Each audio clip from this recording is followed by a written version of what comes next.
Perkenalkan, nama saya Indastiani, NIM 20219318 dari S1 Akuntansi C R1.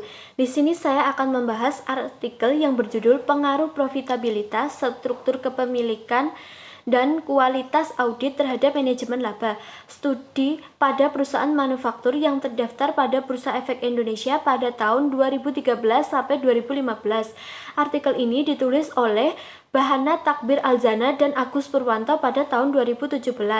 Yang melatar belakangi penulisan artikel ini yaitu pada konsep teori akuntansi, manajemen sebagai agen seharusnya melakukan tindakan yang selaras dengan kepentingan prinsipal. Akan tetapi pada kenyataannya manajemen hanya melakukan tindakan yang menguntungkan kepentingan sendiri dan tidak menguntungkan dari kepentingan prinsipal secara keseluruhan, sehingga dalam jangka panjang akan merugikan kepentingan dari perusahaan tersebut. Adanya fenomena praktek manajemen laba memunculkan beberapa kasus, salah satunya yang terjadi pada raksasa elektronik di Toshiba Jepang pada tahun 2015.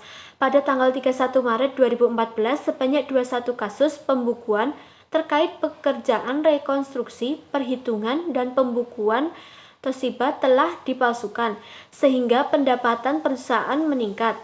Toshiba secara resmi mengumumkan kesalahan perhitungan sebesar 54,8 miliar yen. Akan tetapi, banyak pengamat dan ahli memperkirakan pemalsuan pembukuan sebesar 150 miliar yen. Pada tanggal 3 September 2015 dilansir dari Reuters, hasil penyelidikan yang dilakukan oleh akuntan independen, Toshiba melakukan praktek manajemen laba dengan melebih-lebihkan keuntungan sebesar 12 miliar US dollar selama beberapa tahun. Pada tanggal 1 September 2015, Toshiba menunda mengumumkan laporan keuangan untuk kedua kalinya karena adanya kesalahan perhitungan akuntansi. Perusahaan tersebut memiliki waktu hingga tanggal 7 September 2015, jika tidak akan berisiko delisting pada Bursa Efek Saham. Teori yang digunakan pada penelitian ini yaitu teori keagenan sebagai hubungan atau kontrak antara prinsipal dan agen. Menurut Anthony dan Govindranjana, prinsipal mempekerjakan agen untuk melakukan tugas sesuai kepentingan prinsipal, termasuk pendelegasian otorisasi pengambilan keputusan dari prinsipal. Jika agen tidak berbuat sesuai dengan kepentingan prinsipal, maka akan terjadi konflik keagenan, sehingga memicu biaya agenan. Menurut Rahmawati, asimetri informasi adalah keadaan di mana manajer memiliki akses informasi atas prospek perusahaan yang tidak dimiliki oleh pihak luar perusahaan. Asimetri informasi ini sebagai salah satu kendala yang muncul antara agen dan prinsipal. Metode penelitian populasi yang digunakan yaitu seluruh perusahaan manufaktur yang terdaftar pada Bursa Efek Indonesia pada tahun 2013 sampai tahun 2015. Kriteria pengambilan sampel menggunakan metode purpose sampling dengan kriteria sebagai berikut. 1. Perusahaan manufaktur yang terdaftar pada Bursa Efek Indonesia pada tahun 2013 sampai tahun 2015. Yang kedua, perusahaan yang menerbitkan laporan keuangan yang telah diaudit periode yang berakhir pada 31 Desember tahun 2013 sampai 2015. Yang ketiga, perusahaan menggunakan mata uang rupiah. Yang keempat, perusahaan memiliki data kepemilikan saham manajerial perusahaan. Yang kelima, data yang diteliti tersedia lengkap dalam laporan keuangan tahunan perusahaan yang diterbitkan pada tahun 2013 sampai 2015. Metode pengolahan data menggunakan mikroskop Excel dan SPSS. Hasil dan pembahasan. Hasil dari penelitian ini menunjukkan bahwa profitabilitas berpengaruh positif dan berdampak signifikan terhadap manajemen laba. Artinya, semakin tinggi profitabilitas, maka akan meningkatkan praktek manajemen laba. Sedangkan kepemilikan institusional memiliki pengaruh negatif dan tidak signifikan terhadap manajemen laba. Kepemilikan manajerial memiliki pengaruh negatif dan tidak signifikan terhadap manajemen laba. Artinya, semakin tinggi kepemilikan manajerial, maka akan menurunkan praktek manajemen laba. Kualitas audit berpengaruh positif dan tidak signifikan terhadap manajemen laba. Perkenalkan, nama saya Mei Puspitasari NIM 202193288 S1 Akuntansi CR1. Di sini saya akan menjelaskan peran kepemilikan manajerial sebagai moderasi pengaruh kinerja keuangan dan prudensi akuntansi terhadap nilai perusahaan dari artikel Savita Nur Fahrida tahun 2021. Latar belakang, nilai perusahaan menjadi faktor penting bagi keberlanjutan hidup entitas. Sebagai pihak eksternal perusahaan, para investor maupun stakeholder membutuhkan informasi yang berhubungan dengan entitas, khususnya informasi laba yang tersaji dalam laporan keuangan. Sebagai dasar pengambilan keputusan, terdapat fenomena terkait dengan skandal laporan keuangan yang dilakukan oleh beberapa perusahaan besar seperti PT Tiga Pilar Sejahtera yang terungkap telah memanipulasi laporan keuangan tahun buku 2017. Adanya kasus tersebut dapat merugikan investor dan stakeholder dalam pengambilan keputusan, sehingga perlu penerapan prinsip prudensi akuntansi agar dapat menghasilkan suatu informasi yang berkualitas dan bermanfaat bagi pengguna laporan keuangan. Saat ini, baik prudensi maupun konservatisme akuntansi dianggap prinsip kontroversial, yang mana penerapan prudensi akuntansi dapat membuat laporan keuangan menjadi bias sehingga berpengaruh kualitas laporan keuangan. Bahkan prinsip konservatisme yang menunda pengakuan pendapatan serta mempercepat pengakuan beban akan memperoleh laba yang cenderung understatement, menurut Savitri tahun 2016. Selain itu, informasi terkait laba juga dapat dilihat pada kinerja keuangan perusahaan. Yang pertama, teori keagenan, teori yang menjelaskan hubungan kontrak antara prinsipal dengan agen, di mana kedua memiliki perbedaan kepentingan, menurut Jackson dan McLeod tahun 1976. Yang kedua, teori sinyal, menurut Brigham dan Houston tahun 2021. Teori ini membahas tindakan yang diambil oleh manajemen perusahaan untuk memberikan sebuah petunjuk informasi kepada pihak eksternal terkait prospek perusahaan, di mana informasi tersebut dapat menjadi sinyal bagi pengguna laporan keuangan. Yang kedua, teori akuntansi positif, menurut Watts dan Zimmerman tahun 1986 menjelaskan terkait mengapa kebijakan akuntansi dapat menjadi suatu permasalahan bagi entitas serta pihak yang berkepentingan dengan laporan keuangan, dan untuk memprediksi kebijakan akuntansi yang hendak dipilih oleh perusahaan dalam kondisi tertentu. Yang keempat, kinerja keuangan merupakan suatu indikator yang digunakan oleh manajemen maupun para stakeholder untuk mengevaluasi kondisi keuangan suatu perusahaan dalam menghasilkan laba. Pengukuran kinerja keuangan menggunakan rasio profitabilitas yang return of asset atau ROA. Prudence akuntansi, menurut kerangka IASB International Accounting Standard Board, paragraf 37 mengatakan prudence akuntansi yaitu suatu tingkatan kehati-hatian dalam melakukan penilaian untuk membuat entitas ketika menghadapi ketidakpastian, sehingga aset atau pendapatan tidak disajikan secara berlebihan, sedangkan beban disajikan secara wajar. Keenam, kepemilikan manajerial berperan sebagai fungsi monitoring dalam proses pelaporan keuangan, menurut Savitri. Namun kehadiran kepemilikan manajerial terkadang dapat menjadi faktor pendorong terjadinya ekspropriasi terhadap saham minoritas. 7. Nilai perusahaan, pandangan investor terhadap tingkat keberhasilan perusahaan yang selalu dikaitkan dengan harga saham. Penelitian ini diukur dengan rasio Tobin-Key untuk mengukur seberapa efektif dan efisiensi manajemen dalam mengolah sumber daya yang dimiliki dengan tidak hanya melibatkan ekuitas entitas saja, melainkan menambah aset dan liabilitas dalam pengukurannya, menurut Fauzi 2016.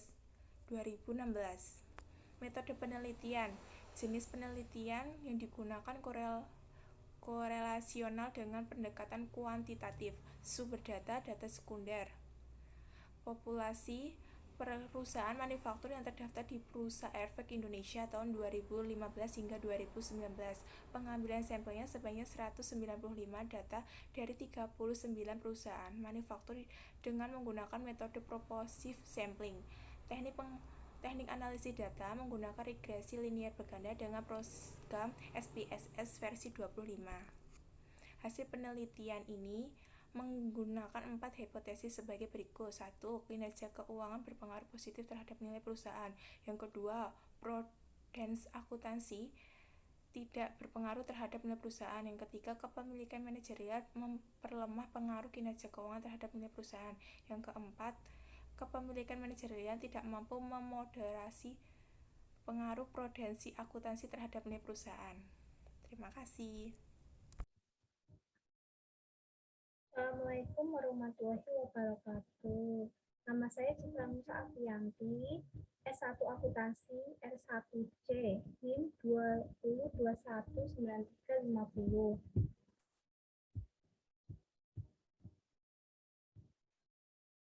Di sini saya akan menjelaskan tentang jurnal pengaruh kepemilikan manajerial, kepemilikan institusional, growth opportunities, dan probabilitas terhadap konservatisme akuntansi. Objek penelitian digunakan pada perusahaan BUMN yang terdaftar di BII pada tahun 2012 sampai dengan 2018. Penulisnya yaitu Zia Nurhaliza, Shefa Elhaq, Fahmi, dan Sumardi. Tahun terbitnya tahun 2019. Latar belakang. Standar akuntansi keuangan memberikan kebebasan bagi perusahaan untuk memilih metode akuntansi yang digunakan dalam membuat laporan keuangan. Dengan adanya ketidakpastian dalam aktivitas perusahaan, lahirlah prinsip konservatisme akuntansi yang menjadi pertimbangan perusahaan dalam akuntansi dan laporan keuangannya. Konservatisme akuntansi merupakan suatu prinsip kehati-hatian untuk mengakui biaya dan rugi lebih cepat, memperlambat pengakuan pendapatan dan laba, serta mengecilkan penilaian aset dan membesarkan penilaian kewajiban. Menurut Anggraini 2017, pelaporan konservatif dalam satu periode mengimplikasikan pelaporan non-konservatif dalam beberapa periode berikutnya.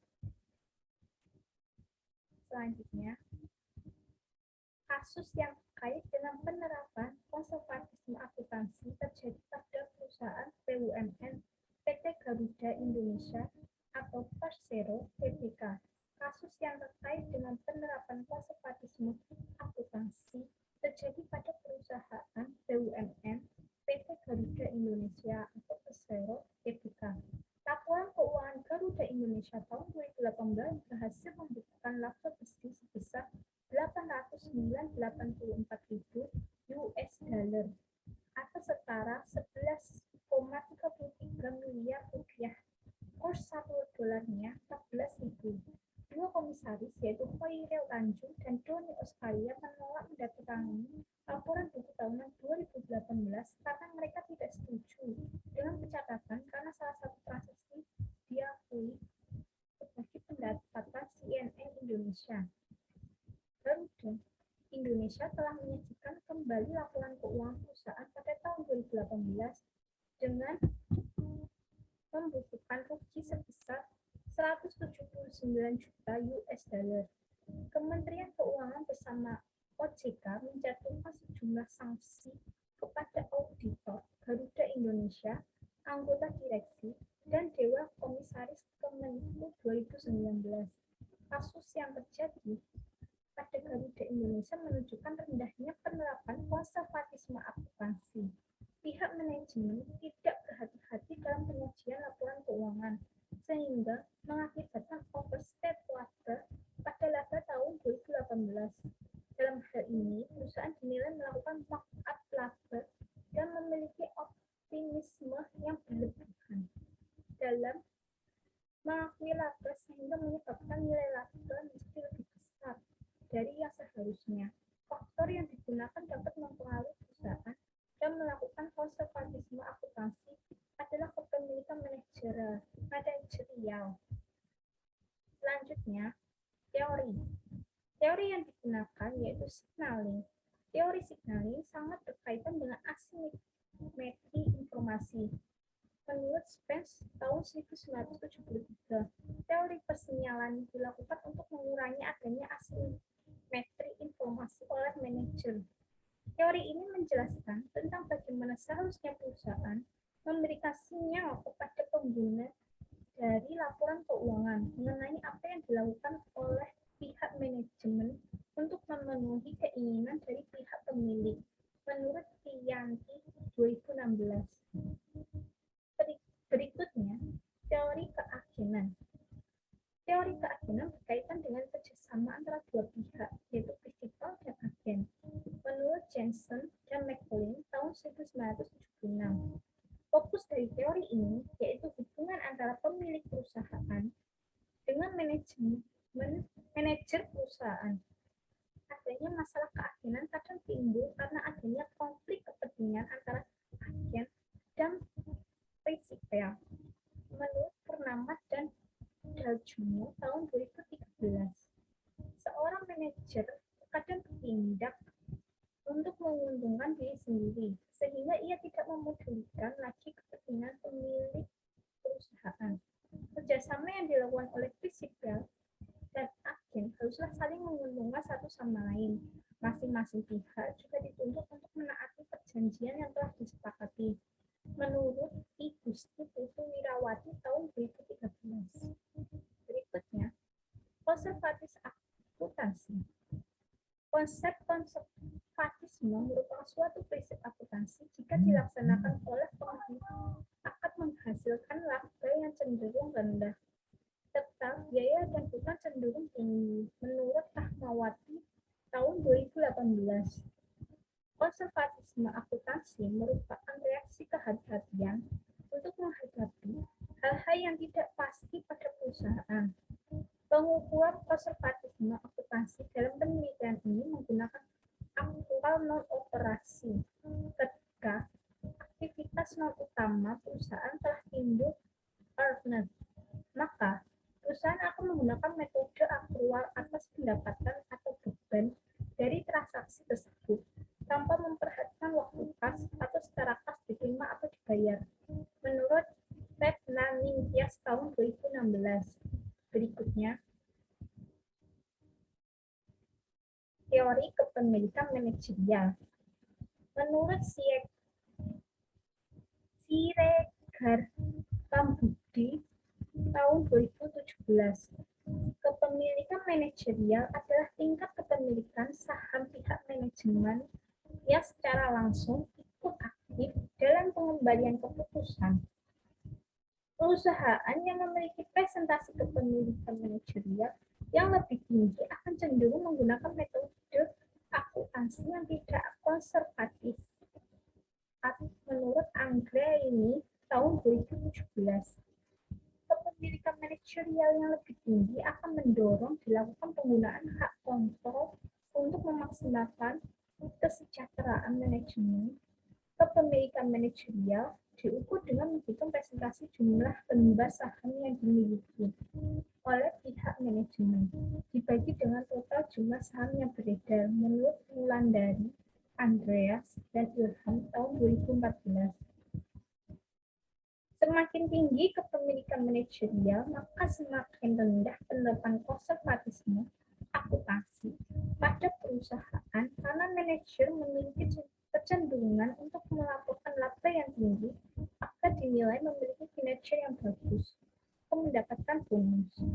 Teori berikutnya, kepemilikan institusional. Menurut Rahmatwati tahun 2018, kepemilikan institusional berupa saham suatu perusahaan yang dimiliki oleh bank, asuransi, perusahaan-perusahaan investasi, dan kepemilikan oleh institusi lainnya. Pihak manajemen dapat dikendalikan oleh kepemilikan institusional dengan cara melakukan monitoring secara efektif, sehingga dapat mengurangi tindak manajemen untuk melakukan manajemen laba. Semakin tinggi kepemilikan institusional, maka semakin tinggi penerapan konservatisme karena lembaga institusional memiliki fungsi yaitu pengawasan, sehingga dapat mengurangi tindakan manajer untuk melakukan manajemen laba dengan melaporkan laba berlebih. Berikutnya, growth opportunity. Growth opportunity adalah kesempatan untuk tumbuh. Growth opportunity yang tinggi akan diimbangi dengan kebutuhan dana yang besar bagi perusahaan perusahaan, sehingga dapat mendorong manajer untuk menerapkan prinsip konservatif agar dapat memenuhi pembiayaan untuk investasi. Menurut Susanti 2018, pasar menilai positif atas investasi yang dilakukan perusahaan karena dari investasi yang dilakukan saat ini diharapkan perusahaan akan mendapat kenaikan arus kas di masa depan. Menurut Sapiti tahun 2016. Berikutnya, teori profitabilitas. Menurut Redstone dalam Kasmi 2014, pengertian profitabilitas adalah rasio untuk menilai kemampuan perusahaan dalam mencari keuntungan atau laba dalam suatu periode tertentu. Perusahaan dengan profitabilitas yang tinggi menghasilkan laba yang tinggi, sehingga akan ada aspek biaya politis yang tinggi. Contohnya adalah beban pajak. Hal ini menyebabkan perusahaan dan profitabilitas tinggi pada profitabilitas lebih memilih menerapkan akuntansi yang konservatif dalam rangka mengurangi biaya politis tersebut. Menurut Utama dan Titik tahun 2018. Berikutnya, metode penelitiannya. Metode penelitiannya melakukan eksplanasi. Sumber datanya yang dilakukan yaitu data sekunder. Populasinya, penelitian merupakan seluruh perusahaan BUMN. Tahunnya tadi 2012 sampai dengan 2018. Dengan kriteria memiliki 7 sampel perusahaan dengan rute 27 tahun, sehingga data diolah sebanyak 49 data. Alat yang digunakan untuk mengetahui pengaruh antara variabel yaitu SPSS versi 23 tahun 2019. Berikutnya, hasil penelitian.